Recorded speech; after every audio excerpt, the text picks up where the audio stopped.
This is your latest update on rising tensions in the Middle East, where uncertainty continues to grip the region. We begin in Iran.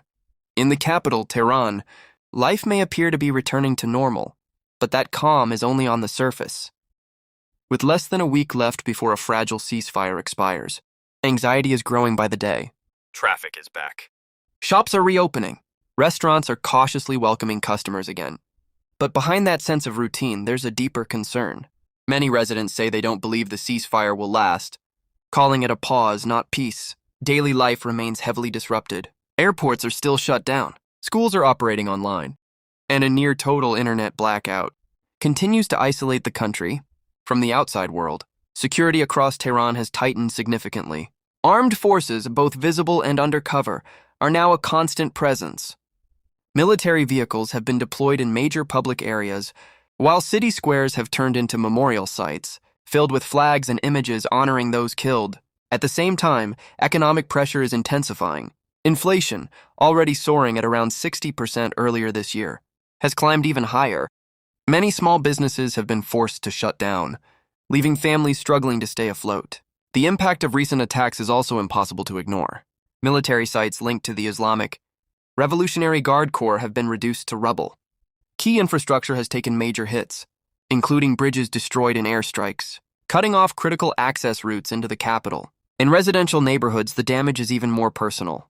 Entire buildings have collapsed, leaving behind massive craters and shattered communities. Residents insist these were civilian areas, underscoring the human cost of the conflict. Though independent verification remains limited due to tight restrictions, foreign journalists inside Iran are operating under strict controls. Movement is monitored. Filming requires approval. Access is limited. Even so, reporting from the ground continues to provide rare insight into a country under pressure. Meanwhile, focus is also turning to Lebanon. Former U.S. President Donald Trump says Israeli and Lebanese leaders have agreed to a 10-day ceasefire expected to take effect soon.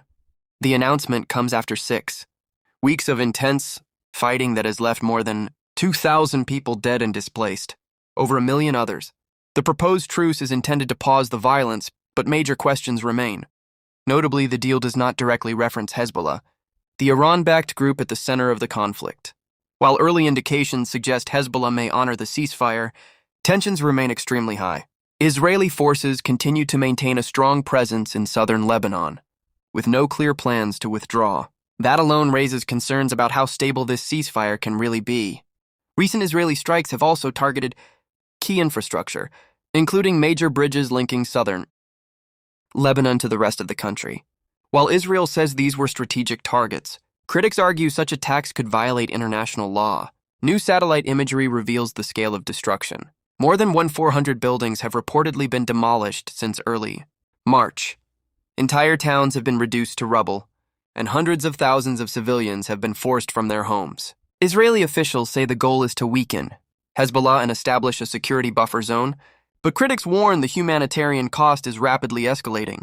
At the same time, tensions between the United States and Iran remain unresolved.